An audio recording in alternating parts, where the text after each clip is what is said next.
I was a high school teacher. I was looking for what I wanted to do next. I was also teaching design. So software, I used to teach a lot of different things which to do with design and touching on software engineering things. And he worked at Stack Overflow, and he just essentially said to me, there's a sales role going, and it was midway through the term.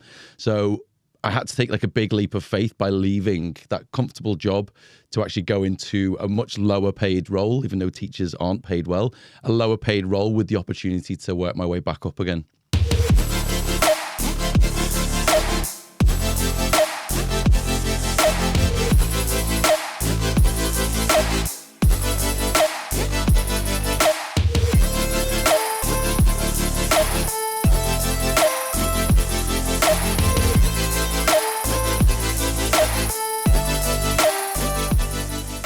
Anton, welcome to the show. You are the CEO and founder of Screenloop, the first ATS to use an AI-generated scorecard. In your own words, tell us about Screenloop. Nice. Thanks for having me, first of all. Screenloop is, as you said, an ATS. We have a load of other products which sit in that ATS. So essentially, an ATS is an applicant tracking system. It's used to hire candidates, put them through a pipeline, automate loads of those mundane tasks, which you typically have to do to hire top talent. And like I said, we also have additional products on top of that, like an AI auto-filling scorecard. We do background checks, references. So the idea here is to have a full tech stack within one platform. And essentially, that's what we've built. Amazing, amazing. Now, you weren't always the CEO of Screenloop. Before that, you were at Stack Overflow. For those that don't know Stack Overflow, it's a significant business. Do you want to run me through your journey through there? You were promoted 7 times in 8 years, according to your LinkedIn anyway. Yep. Tell me about that journey and sort of how that sort of gave you the foundations of moving into Screenloop. Yeah, so I joined Stack Overflow at the lowest level of sales. And I was previously a high school teacher, or I was head of year, looking to be a head teacher, but it just wasn't for me. So at Stack Overflow, I knew that I wanted to get back to the top, and back to the top by managing people. You know, I was previously managing hundreds of kids, technically 30 ago, every hour, different group. And I knew that I wasn't a sole contributor. I wanted to like give back and coach people. So I made it my personal like objective to get back to the top. And I ended up becoming the country manager for both Europe, South America, and also APAC. So took over everywhere apart from North America. Amazing.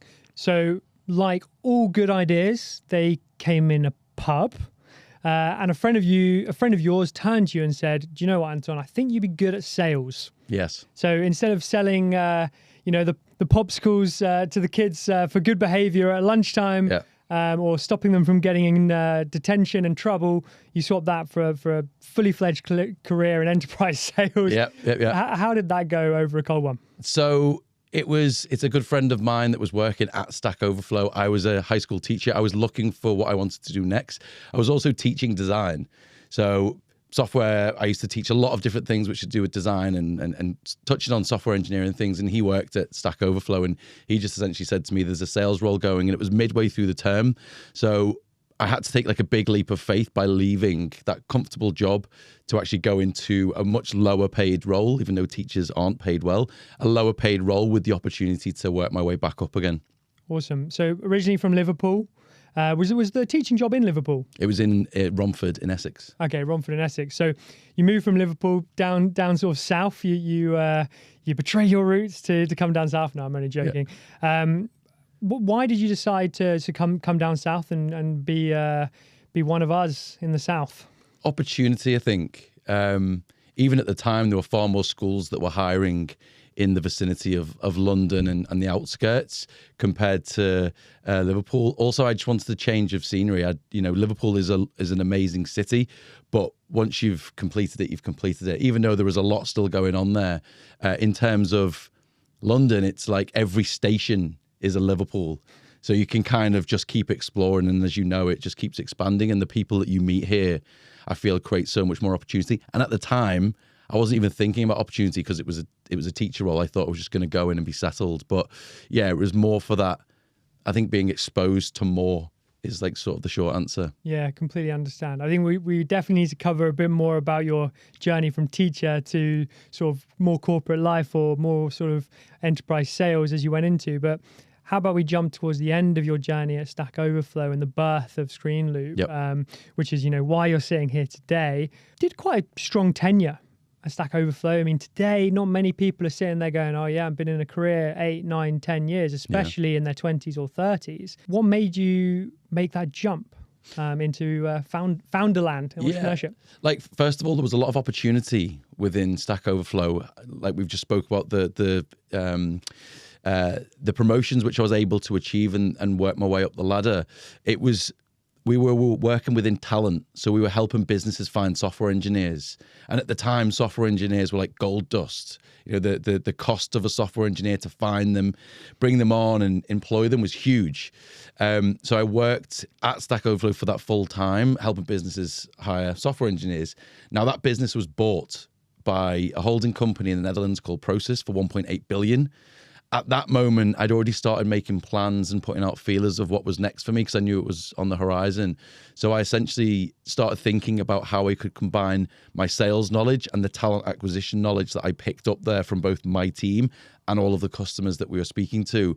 And that was essentially the match that started the idea of our first product, which we built 4 years ago almost now. It's pretty incredible.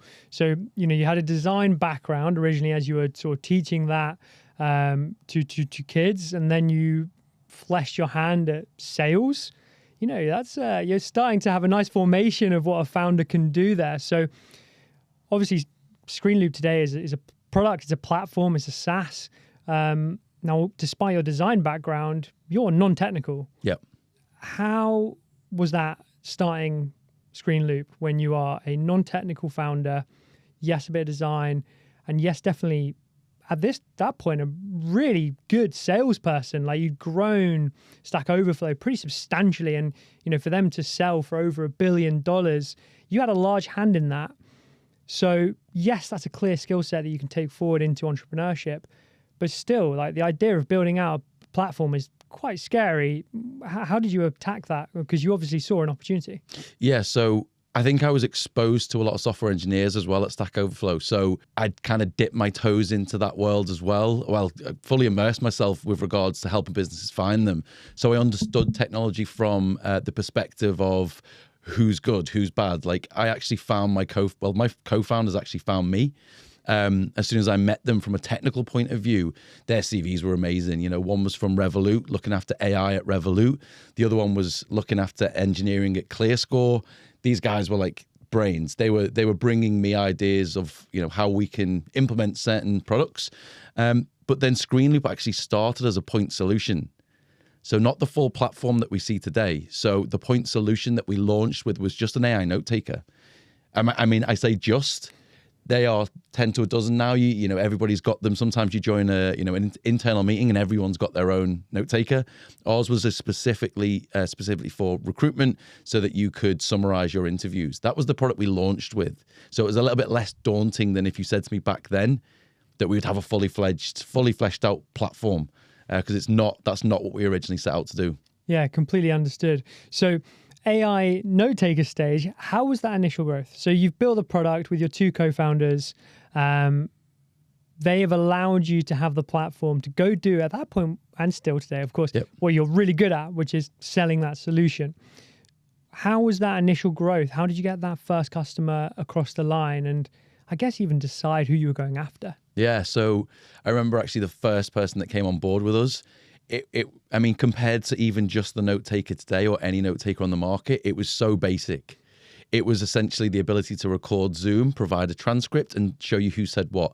And I know that's every video conference platform now does that. But at the time, the ability to go, you asked a question here, you asked another question, you asked another question, here were the candidates' answers, was actually quite groundbreaking. So initially, it took off. Like, it really did. It took off in the sense that those early adopters were really keen to start using it. However, the masses weren't quite ready, because I don't want a note taker in my call. What about if candidates don't like it? There was a lot of pushback, or you would introduce it to a business and try and roll it out to 1,000 people. 200 would push back. I don't want Big Brother watching me and seeing my interviews. I'm comfortable. I've been interviewing for 30 years. Leave me alone. But we know that typically somebody that's been interviewing for a lot longer may have picked up some, bad traits over the years. Yeah, completely understood. So Screenloop in its infancy was built as a COVID baby, basically. So although that definitely promoted remote working, the use of screens, every meeting was done virtually. It literally had to be, which was definitely beneficial to a business like Screenloop at the time. But then hiring started to drop, started to decline, flatlined at best. So year one, you've established good growth, you've done good revenue figures. You thought, man, I've made it. I've built a really good business here in 1 year. Well, the future must be very bright. But year two, hit the brakes on that. Yeah, we were flying. We booked, meetups abroad. We were hiring like crazy. We'd start to really pour the petrol on the fire. And like you said, it flatlined. It was worse. It reversed. It parked up. It didn't move for like 18 months. The businesses that we'd sold to might have been 700, 1,000 employees, and then doubling that year. So their plans were to go from, let's say, 1,000 to 2,000. Those same businesses went from 1,000 to 250 or less or worse, or they're now no longer here. So we were hit pretty hard with regards to the types of businesses we sold to, because it was always tech. Like I said at the start, it was forward-thinking tech people that adopted it. It was the early adopters, not the masses. So we'd sold to all these brilliant logos, but they were hurt the most in the downturn. So yeah, it was pretty tough. We lost a lot of customers. So we started to expand horizontally with regards to our product offering. The challenge you have is, even when you have a potential cash in the bank situation, you may have even had a rainy day fund, just some sort of cash there from a good year one. If the revenue stops or flatlines or decreases, especially as you start to expand and sort of loosen the belt. Yeah. You must have been hit pretty hard from a sort of cultural standpoint, even if you were looking to go horizontal and add new features to the business. I think we managed it quite well internally. The business was still a very happy place to be. It was still producing really good tech. We didn't cut deep with regards to who was still there. There was one or two people that didn't make it based on their skill set. But essentially, we were able to persevere with, let's start to expand out horizontally to this platform play, which at the time, by the way, it still wasn't the aim to be a platform. It was the aim to solve other problems with point solutions outside of the AI note taker. So we started to add on these other tools, because the big ATS at the time, they were crap. The things that they didn't do well, we could just pick off and say, well, they don't do that well. Let's build a bolt on for that. Let's build another one for that. So we were able to start to really look at what's wrong with ATS. And eventually, obviously, that then led us to our solution, which has the additional products which the others didn't have. Got you. So in 2021, it was more of an Atlassian style business where you had all these independent little products that potentially could speak to each other, but it was more of a build one, build two, build three. There was no ambition to have an all-encompassing solution. Yeah. And it also, we talk about, as a founder, did you ever pivot? And these were all small pivots, testing out new products to see what extra value that we could add.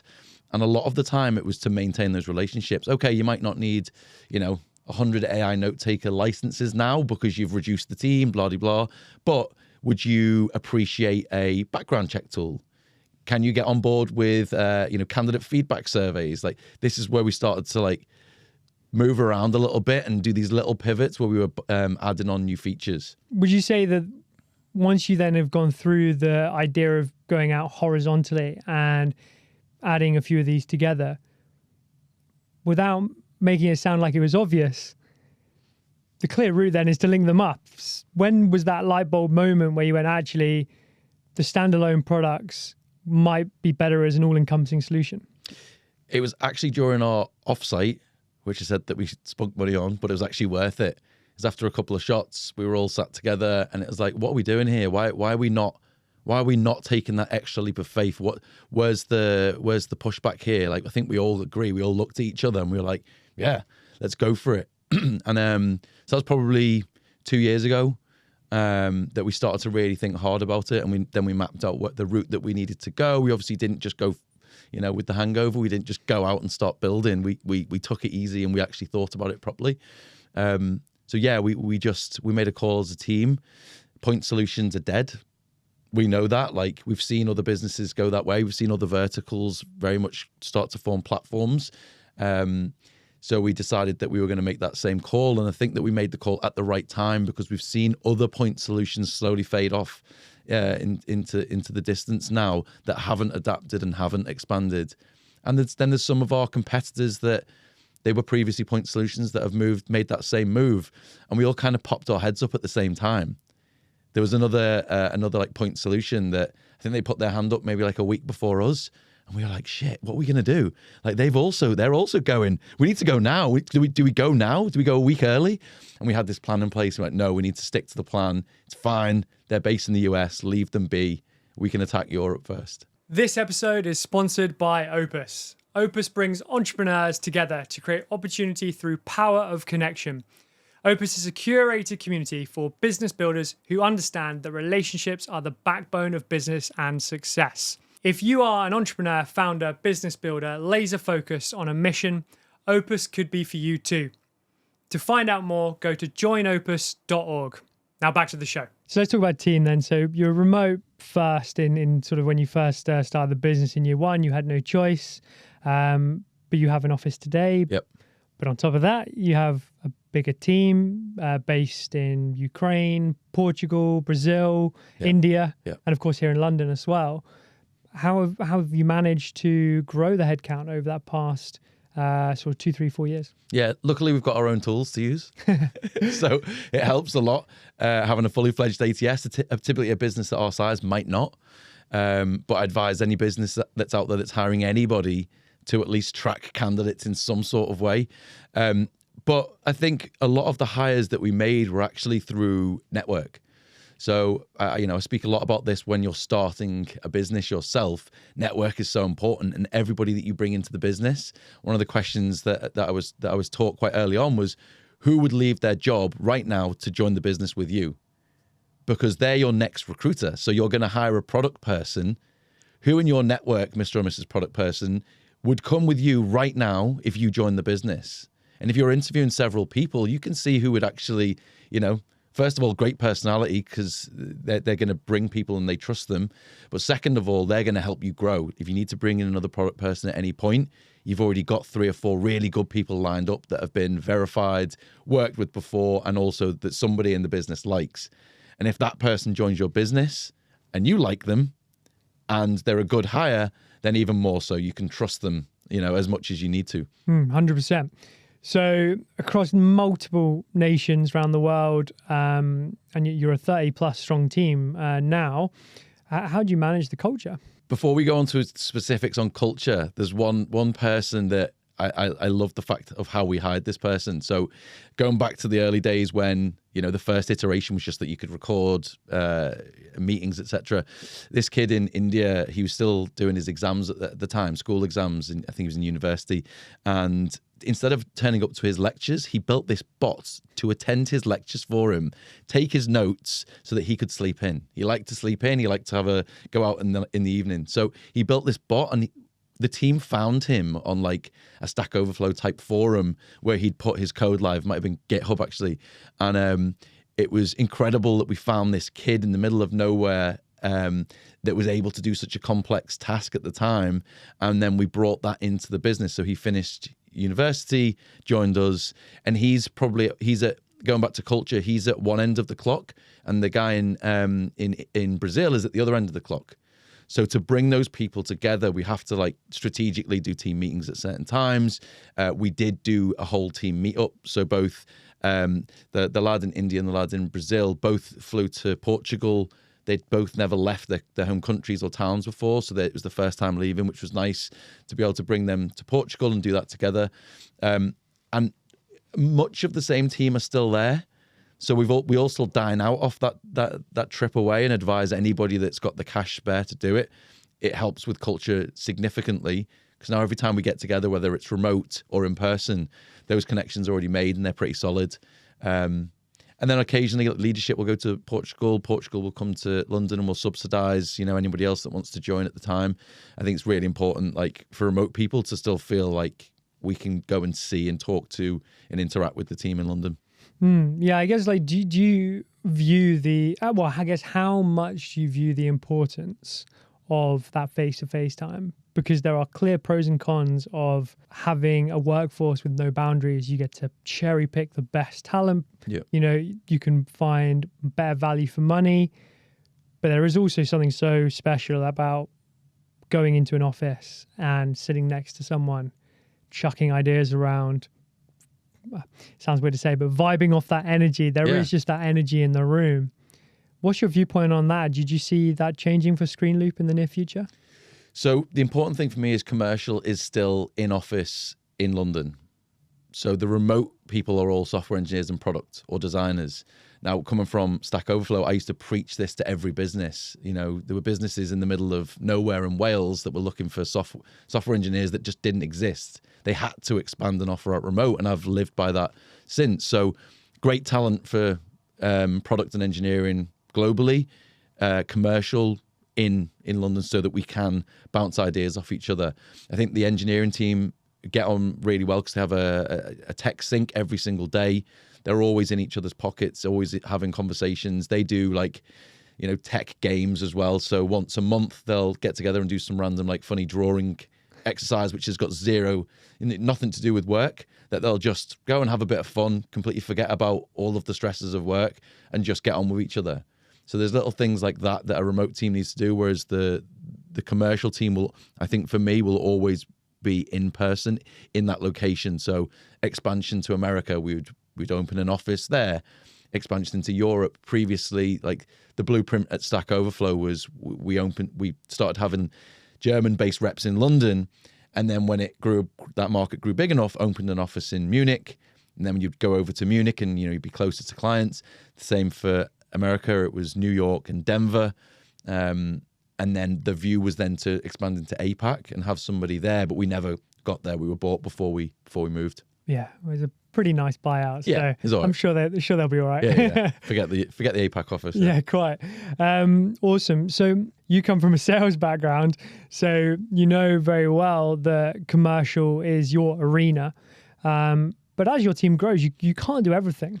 How have you seen yourself day-to-day transition from, you know, doing that first 100 grand to now growing a 7-figure business? Yeah. So the biggest learning I ever had, and it was from an ex-boss, it was dispersing the question. Anytime anyone came to him with a question, and you didn't realize he was doing it until I became a manager and he told me, it'd just be like passing the question back out to the group, and you start to see the leaders. So if you ask me a question now, what does everyone else think? It sounds so simple and everyone probably knows this, but what does everybody else think? You start to see the leaders appear, and within the current team, there's definitely leaders that I've been able to take a massive step back from certain decisions. Like Slack questions will be going on.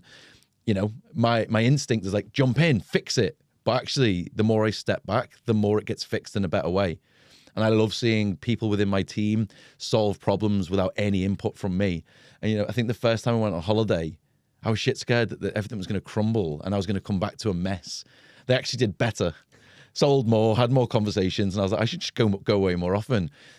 So I think it's really important to step away and gradually more and more and more step away, because there's bigger strategic decisions to be made. And if I'm in the weeds with what do I reply to this email, help me, it's time best spent for them to be learning how to respond to that. And I've worked with some managers and people in the past that have really just gone in and tried to fix everything.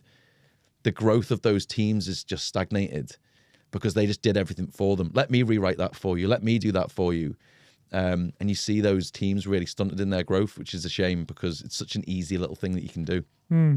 Look, don't take this the wrong way. You are currently running a very successful business, but how do you actually know what you're doing? Like, you do not come from a necessary business background. You're a first-time founder, like many out there. So it's not a loaded question, I promise. But when you are looking sort of top down, holistically, big picture, looking at the next 3 to 5 years, how do you even build out a structure in your day, in your week, your month to go, oh yeah, well, this is really clear. We're going to go this direction. We're going to go that direction. It changes every week. And as my role has changed week over week, the way that I set out my weeks, months, and years changes, and it's just an evolution of myself, I think, and of the other leadership team. By the way, like, we've got some solid leaders at our business. It's not just me. There's 5 of us at the top that really make all the decisions collectively, and I think that we all bring a different skill. Like, my CFO/COO has got some serious business knowledge that I didn't have. Then we've got our technical founders that bring a whole different flavor to the game, and I learn a lot from them. And then my head of product is probably the smartest person I've ever worked with. He just baffles me how his memory works, of like being able to juggle so many different things. So we've all got our little superpowers, and I think we just lean on each other at the time that we need to. Like, fundraising's coming up. CFO, COO steps up and really starts to, drive it home. Company vision, myself and the product guy will start to really get involved. And we've also got some really good investors. Our main VC is, an inspiration to us every time we go into the office. It's not like, what did you do this month? What did you do this quarter? We go and we really brainstorm and push the business forward. So I think I've got a really good network of people around me that I can lean on. All right, let's dig into it then. The network around you, advisors, investors, family, friends. It's a hard job to manage all of those. Yeah. As a founder, you're a busy person. You also have a life, you have a family. How do you manage your own time when the business could require 15-hour days? Yeah, and it's tough. You don't know when those 15-hour days or 20-hour days sometimes are going to pop up. There's a specific client that needs support, or something breaks and all hell breaks loose, and all hands on deck. So I think the people around me just know that they need to be flexible, as well as I need to be flexible with them. So specifically family, like, for example, my mum called me yesterday. She's like, I haven't spoke to you in weeks. Where are you? I managed to phone her on the bus, which is like the worst place to speak to anybody in the world, in London, but just having one of those muffled conversations. But, she understands what the current situation is, as well does my girlfriend, does my friends. And I do carve out quite a lot of time for personal time. So I can't cry on the sofa here that I'm just constantly working. I purposefully carve out time for weekends when I switch off, unless there's something really urgent. Evenings, there's a lot of downtime to be with family. So yeah, I think I'm quite structured with my time, but when I'm needed, I'll go, I'll be online for ages. But essentially just being quite disciplined with actually giving myself time to breathe is important. How do you switch off? I know from my own experience that I'm the same. Very rigid with my weekends, my time in the evening with my partner, and I know that I am a better human being. Like, screw the business side of it, just a better human being when I'm rested and get a good night's sleep, etc. I think pretty much everyone on the planet would say the same, but you're never really off. No, like, your mind. It doesn't matter if it's 6 a.m. in the morning, 8 p.m. at night, and you may have not even been working even yet in the day, or you stopped working 3-4 hours ago. When I say stop working, the laptop got shut. But you're still whirring around in your head. That sales call could have gone better. Got a bad egg in the business you need to fix, or we're hiring that person, you just can't find the right candidate. Whatever that might be that's going through your head, how do you find yourself? Which place do you go? Yeah, because I was thinking when I was answering that question, I was like, even though I carve out that time, the switching off is the most difficult part, right? And I think that if I'm just sat on the sofa in silence, my mind goes at 1,000,000 miles an hour. If I'm actively doing something, and I don't know whether this is a good or a bad thing, whether I'm just pushing it down the road, but being active and being social for me is the main thing. So playing football on the Wednesday night, or seeing friends at the pub, or going for a long walk with my girlfriend or family. I think that's where I'm able to switch off. Then come up one with nature. If I'm sat in a room, I'm probably climbing the walls. I'm like always itching to go and do so.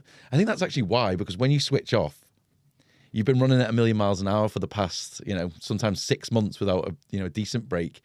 I can't sit still. We'll be watching like a film, and I'll be like, I'm just going to go and take the plates out. I'm just going to go and do this. Oh, should we clean that? I get the Hoover out. And it's, I think that's just trying to keep my mind active. So I I want to get out and do stuff as much as possible. Yeah, it's changing the gears in your brain, right? Yeah. I think you're so used to going straight down that motorway fast, and that's just the way you like it, or that's what you've got used to. As soon as somebody says, "Oh, let's pull over," it's really challenging because you're very much used to going at that speed. I completely agree. I'm the same. I think the hardest bit is when you get to a holiday. And I found this firsthand this year where I went, right, I've got a holiday coming up. So what am I going to do? I'm going to work really hard right up until that flight. Yeah. And I was just a really, really bad boyfriend. Answering the emails on the flight as you're taking off. Awful. I'm going to turn it off when I get there, but I just need to send this one last Slack message just to check. Awful. And the thing is as well, even if you don't do the phone bit, your brain is still really active on that topic, or you carry over that anxiety from that sales sort of call or process you want to close or whatever it might be. And I think the biggest learning I've had over the past couple of years is when you're going on holiday or you are taking some downtime, you actually need to have a ramp down, just like if you're having a ramp back up. And I think it doesn't have to be a long one. I'm not talking a couple of weeks just to go away for a week, but you're going away on a Saturday. On the Wednesday, Thursday, Friday, you are literally the manager of your own time. Just start to slow that pace a little bit down. So then when you get to that Friday afternoon, it might even be a little bit free. And then, of course, when you go on the other side, don't do what I do, which is 2-3 podcast episodes on the Monday, Tuesday, Wednesday, and it's super intense. I must say that ramp when back up. When you're coming back, you do that. Yeah. So like in the last day or two of your holiday that you're stressed and you've got stuff to come back to. But exactly, and that's why I have done that in the past, and it's definitely my takeaway from in the future, and also sort of the last holiday I went on. I must, if I'm going to give myself the pat on the back, right, did it really well. Yeah. Did the ramp down really nicely, had a beautiful week, managed to stay off my phone better because I'd planned my holiday better. And when I say plan my holiday better, it was the week leading up, and it was the week coming out of it again. And actually, again, like a revitalized CEO, a revitalized founder, it's the world is your oyster. You really can go at it 100 miles per hour again if you do that right. If you don't, you've taken time off and you come back as tired. And I think that is when you really start to see burnout in founders especially. And, you've been doing this for 4 years. It's a very sizable time. You can go 6 months at a time without a holiday. Yeah. Have you faced burnout? Have you seen the signs where you've kind of gone, shit? Yeah, for sure. Yeah. And my team sees it.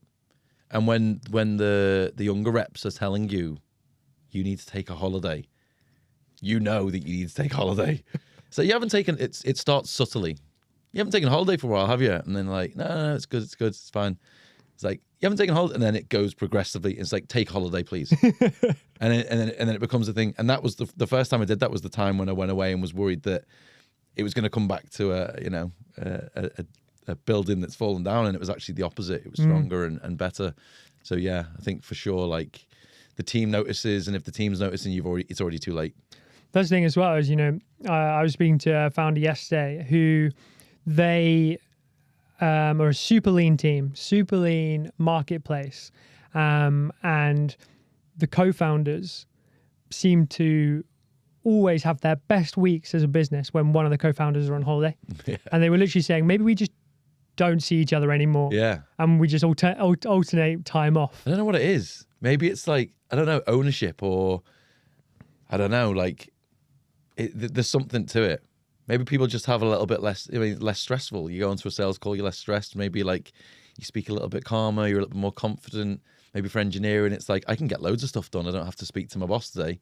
So yeah, it could be an element of that. Well, there you go. Maybe we have solved the future of productivity for just get co-founders. rid of co-founders. Yeah, just get rid of them, and not by literally get rid of them from the business, but just send them on holiday. Yeah. There are a lot of co-founders out there now who are going, that sounds lovely. Yeah. Let's go for the elephant in the room then. AI, one of the most topical topics at the moment. But you were doing it before it was cool. Yeah. And you've been in the AI game for a handful of years. Talk me through why you doubled down on AI first, and then we'll get to sort of where you think the future of it's going. Yeah, so my co-founder, Joao, who came from Revolut, was one of the leaders of the AI game at Revolut. And I mean, his skills were quite obvious from the start. And the product that we were building, it needed elements of AI in it. It needed to summarize text. It needed to have large language models. It needed all of that stuff to become a really good product. So I think we started down that road, 4 years ago. For that reason, we knew that there was a lot of value there. And again, it was just that point solution. Now, AI isn't a huge part of the platform now, but there is nice parts of our platform which are AI enhanced. So we probably couldn't call ourselves an AI first platform anymore, which is funny because when you go to like investors, now that's the shiny things like, are you AI first? It's like, well, yeah, but we've built loads of other stuff as well.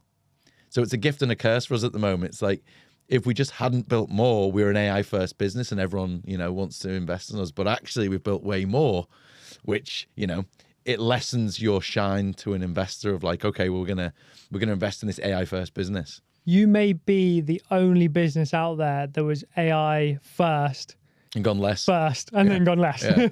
Yeah. Super interesting. So what is next, do you think? Let's go for AI, in your space first. Where do you think we're going to get to with, applicant tracking, dashboards, candidate feedback? I mean, look, it's been a while since I've been on the other end of the candidate side, but I remember when I was significantly younger, it's sad to say, doing grad schemes and things like that. And I knew, just because of the size of the business, that I may have been one of 1,000 and I'm getting generic feedback, or I'm just getting no feedback at all. And I'm there going, I went to a good uni, I feel like I'm a good candidate for this, but I'm getting nothing back. Yeah. There's so many elements which, and I'm not saying AI is going to solve that, for example, but my point being is there is a lot that can be done still in that space, in your space. Where do you think AI is going to support? Where do you think it's going? Let's start with the problem. So moving forwards, it's even already started, and it's the ability for candidates to apply for 1,000 jobs with an AI bot. So the knock-on effect of that is the more people that become accustomed to using these types of bots, as they get more desperate to find work, because it's still a tough time to find work. So the more people that use those, the more applicants that our poor talent acquisition are having to deal with. Oh, and by the way, their team is half the size it was the year before. Oh, and their budget's half. So you're asking a talent acquisition person to sift through quadruple the number of applicants with half the team and half the budget. So one has to give. Either the ATS really needs to solve automation and use AI for good to combat this, or we figure out a way of stopping that from happening in the first place, which is actually, I think, is more important. So detecting that type of application is probably one of our focuses for this year. Like, is this an AI application? Have they just spray and pray? If they have, let's maybe send them a message back and say, okay, this feels like it's written by AI. Give us a real reason as to why you think this business is suitable for you. And then within the platform itself, we have the ability across all of these different products. So no other ATS has an AI note taker, a background checker. They can't read transcripts from interviews. We want to be able to tie all that stuff together. So you could run a query, for example, show me all of the candidates that mentioned remote working during their interview process, or give me the percentage, or how many mentioned equity. Okay, show me all the ones that mentioned equity that also have 10 years management experience at one of these businesses and also went to one of these universities. You can start to run some really complex queries, and that's not like fully fledged AI, but if you can start to automate those types of people that come into your pipeline, and then automate a scheduled interview, and also we write the feedback from the interview for you, and then maybe we can send the candidate feedback and say, here's the reasons that you were rejected based on the transcript which we spoke about. You've got this, complex system, and you can keep pushing it further. But yeah, there are a couple of the ideas that we've spoke about internally that we want to get to in the very near future.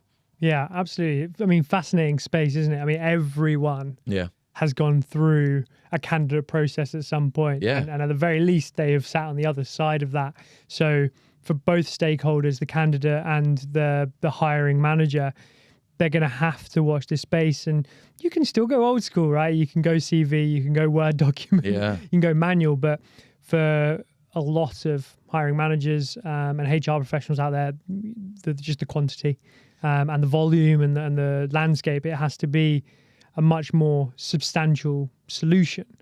But it has to be death of the CV this year. Like, and that's quite a bold statement to say, but going into 2025 with the way that people are applying in droves, talent doesn't have time to read through and sift through. So what happens? Like, CVs are just so archaic now, and yet no one has figured out a way of solving that. You know, you can have a portfolio of work, et cetera, but how do you really get through 1,000 of those? So is it death of the CV in 2025? I'm not sure, but it's starting to go the way where they're becoming less and less meaningful, less and less powerful. You know, engineering went a little bit of the way there. Here's your repository of engineering code. Yeah, here's my GitHub. Here's your GitHub. Here's your Stack Overflow score. You could, get rated by the community of how good you were. Yeah. But then again, not everyone had time to do that. So none of them were ever quite there. Yeah, design, you could go to Dribble or one of those. Yeah, it's a very interesting space. So like, I'm a marketeer by discipline. I suppose now I fall in the marketeer and sales sort of arena. That's my function really as CEO of Shape Content. But let's say I went for a role of Screenloop tomorrow. What the hell do I show you? I'd probably just point you in the direction of my LinkedIn, I suppose. Yeah. But yeah, there's definitely got to be a better way. And I remember when I actually found out that a grad scheme that I applied for, long story short, I did an internship at that business and then applied for a grad scheme. So I knew a number of the talent team. And I found out afterwards from a friend of mine who did work there that it was just keyword padding. Yeah. So the CVs that were just sent through, you just had to hit a certain amount of keywords in that CV, which if you didn't hit the amount of keywords, then you got rejected. And the irony was there that I'd actually been in the business for the last 6 months. So I was in a position to go, well, actually, I'm clearly a culture fit and I believe I have the skills for it. And I actually got rejected. Yeah. I got declined from that grad scheme. And then I found out, that 2-3 months later from a friend of mine who I pinned down and said, by the way, I've got another role now, but I'm curious. And they were like, oh, mate, that never got anywhere near a talent team or HR professional in the business. Your just CV didn't hit enough keywords. Like we used to see that a lot, again, at Stack, that engineers would sometimes put all of the technologies on their CVs, but they would actually put not proficient in. And then it would have so they were more searchable, right? And they would get at least a chance. Like SEO for CVs. Yeah, it's crazy. Like imagine in a sales role, like writing down really good at a people person, blah blah blah, terrible with with this and this, but that actually gets flagged up as a positive. Like terrible at phone calls, terrible at face-to-face meetings, but it's like, oh, face-to-face meetings is there, tick. Yeah, I mean, definitely something which needs to be improved, and lots of improvements can be made. Let's go back to Screenloop and your journey thus far. Now, you've had investment along the way. Again, first-time founder, getting investment, that's not an easy task. How did you know where to get that funding from? How much to raise? Yeah. And is it as horrible as people make it out to be? It's a lot of time. A hell of a lot of time speaking to a lot of different investors, whether it be an angel or a VC. So in the early days, I actually had support from a business called Bliss Growth, which was kind of an incubator for us at the start.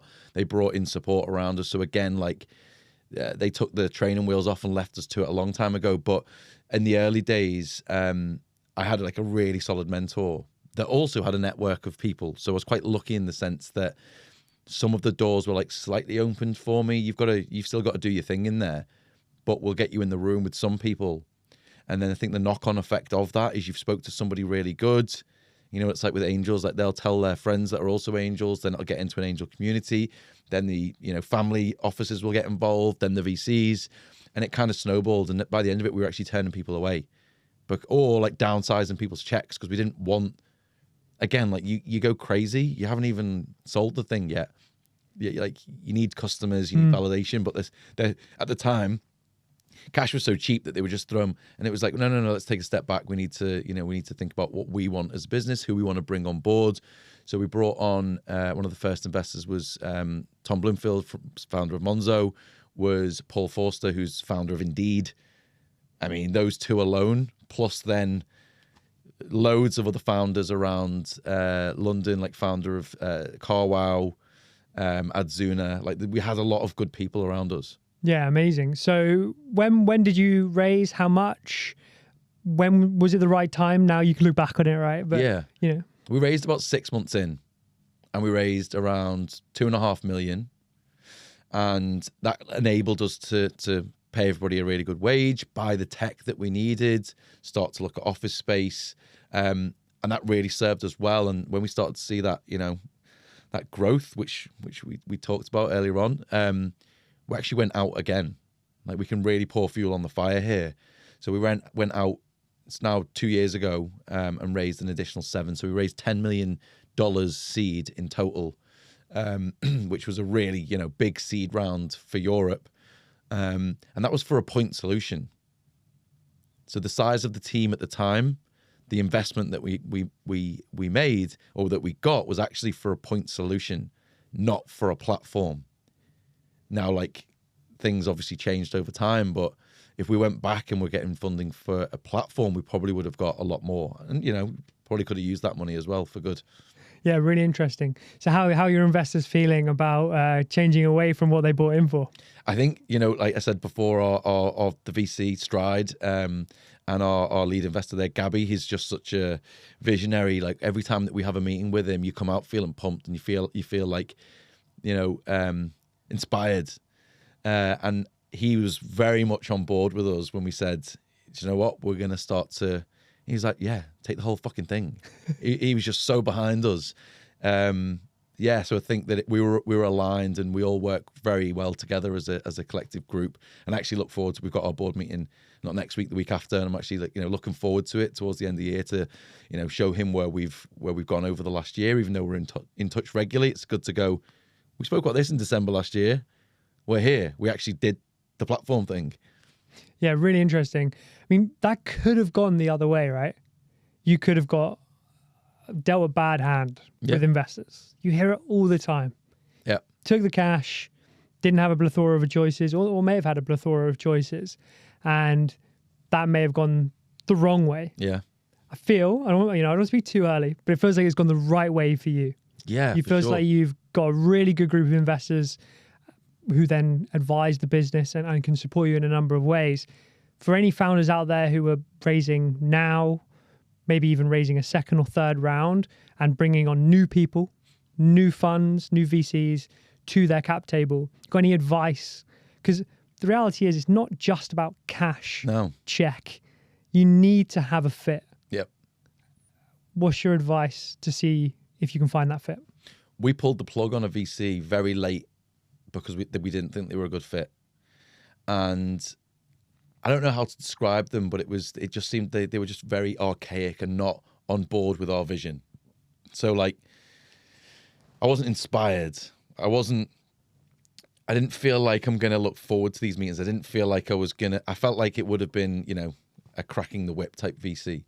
And we actually pulled the plug very last minute and went back out with about a week to go, and ended up speaking to Stride, and we actually we went into Stride on the Thursday, we went back in and got our offer, term sheet on the Friday, and on Monday, I think it was, we'd had it all signed off. We just knew. When you know, and the people that they had in the room with them were all, you know, bringing different value. It wasn't just they had, you know, 4 of the same bloke in there. It was a really diverse group of people that were talking about and interested in our business for different reasons, so going back to the question, I think it's so important that you have a VC that you believe in and you can get on with, because you're going to be, you know, with them, not stuck with them, because in my case, I don't feel like I'm stuck with them, but you're going to be with them, working with them on building something great for the next, you know, 3, 5, maybe longer if they follow on, years. Yeah. So my advice would be, pick carefully, speak to far more than you think you're going to need to, because you might have to have, you know, 300 calls to get 10 VCs that you like, to get 4 offers, to pick 1, or it may even be less. Yeah, so challenging. And I think, again, it's easy to get blinded, starstruck, however you want to describe it, by the check. Like, you need that money. You have an idea, or you have a growing business that you can see what the future could bring you. You can't help but let your mind go a bit and go, damn, I really could grow the business in this way. I could reach this height. It's where I'm striving towards my target and I need that X or Y amount of money. And when somebody comes and puts that there, even with, there might be an amber flag there, and it's really hard to take your best judgment and go, actually, there's a reason that my gut is telling me that that's an amber or a red flag. Yeah. Especially when you don't have choice. You were fortunate in some respects. You had choice. Well, we had one. We had to go back out with time running out. So we had one that we had a term sheet for. We basically said no and then went back out. So we had to give a decision to. It's a ballsy, very ballsy decision. Yeah, and to be honest with you, like we had an office in London where there's a big circle of grass, and me and one of our advisors did 3,000 laps of that park, just talking through every scenario. Like, do we pack it in? Do we go back out? Do we take the money? And it was just round and round and round and round. And I remember it was just like we had this aha moment, and we both came out of it buzzing that we decided to say no and go back out. And then the excitement of going back out with time ticking away was nuts. Like, I mean, the Strides deal, the turnaround time of it was, I think both of us really wanted it. But like 72 hours. Yeah. Are you allowed to say how much that check was? Yeah, from them, it was about 5. I think it was about 5 from them. Then there was some investors from the previous round. So Paul from Indeed came back in. Concept Ventures came back in. There was a bit, and Passion as well, Passion VC. So we did have, other people that were putting checks in that had previously, because they believed in what we'd built in that short time. They were like, yeah, you're onto something. Let's keep backing this horse. Yeah. But damn, going in on a Thursday morning, let's say, and leaving or checking the laptop on a Monday evening, 3 working days or thereabouts to close a 5 million check. It's pretty unusual, but pretty impressive. Yeah, it was nuts. So that was a couple of years ago. Yep. Let's look to the future. You got your board meeting next week. Let's give me the highlights of the board meeting. How's the last year gone? And then Anton, tell me what's next year hold for you. Yeah, I think at the start of this year, we essentially started from zero again with regards to the ATS. So the ATS was the new platform. We do still have our point solution customers, but we were starting from zero in our mindset of like, this is a new product, it's a platform. So the year itself has been great in terms of its trajectory. I think that we've brought on some amazing logos. We'll keep moving up market as we go next year, because our point solutions are up here in terms of their development. The ATS in January was down here and it's catching up. These are enterprise level. If you're a 10,000 person business, they work well. The ATS, the first people we brought on were 10, 15 people. Then we brought on like a 50 person business, then a 500, then a 2,000. So I think for us next year, it's continuing to bolster the ATS to make sure that it's suitable and flexible and it has all the bells and whistles for the enterprise level. And we keep moving back up market. So year to date, I mean, the progress that we've made on the platform is incredible. Like if you show that to any designer, to any engineer and say, this is what we've built in the last 12 months. This is what we've built in the last 3.5 years. Their heads fall off. It's like, how? And again, it's a testament to the engineers that we've brought on through introductions from people that have previously worked with them, know that they're a whiz. Let's bring them on board. Awesome. So next few years, you've been going 4 years now, a couple of pivots along the way. Yeah. The Screenloop ATS platform is ready to rock and roll. What does 2025 bring in the next few years? Yeah, there are some dinosaurs that are still in the ATS space. There are a couple of contenders that are coming out of the woodwork fighting now. Most of them have been around for 15 years. And then there's this new breed who have been around for 4 to 5, maybe 6 years max. And I feel like we're all innovating, whereas the archaic ATS didn't. So my sort of vision and my focus at the moment is it's against those guys. It's not against the archaic ones, because I think they'll just fade away unless they innovate ASAP. So I think that it's becoming the best out of the new breed is the big focus. Offering more products, giving talent teams the tools that they need to succeed, because they've been stripped back of everything. Would this happen to a sales team? Would you rip Salesforce out from your sales team and say you can't use Gong, you can't use any of these automatic prospecting tools. No, but within talent it happens. So giving back to that part of the community and giving them a really solid platform is the main aim, and then take over from the big boys in the next year or two. Awesome. So over the past 4 years, you've transitioned out of your career in sales. You have built a $10 million fundraised. Over the past 4 years, you've transitioned from your role in sales. You've founded Screenloop. You've raised $10 million. You've built, by the sounds of it, an incredible team. Clearly big ambitions backed by some of the best VCs in the world. However, do you think that was your luck or your talent and skill? Which do you think is more important for founders? I mean, there's always going to be an element of luck. You could put the same two founders in a room and one of them just has a lucky day versus the other one. Or the person on the other side of the call is just not having a good day. That's unlucky. They're having a great day. You got lucky. However, like the consistency that you need to show to be a successful salesperson or founder or engineer is what's important. So, the skill involved, you can always pick up. You can surround yourself with people that can support you in the skills that you're lacking. But I think the consistency of the collective is the most important thing. If one of you drops off, the others better pick it up, because it's going to happen. Like you said, if you've got a bit of burnout, it'll happen in all of the leaders within a small startup. But is the rest of the team there to pick up the slack? So consistency and a team that will surrounding you that will support you. If you all drop at the same time, that's bad luck, because then you're a bit screwed. But with, in my case, 5 really solid leaders that are pushing the business forward, we're lucky to have our ups and downs at different times, put it that way. Love it. Anton, you have been my everyday founder. Thank you so much. Appreciate it. Thank you, mate.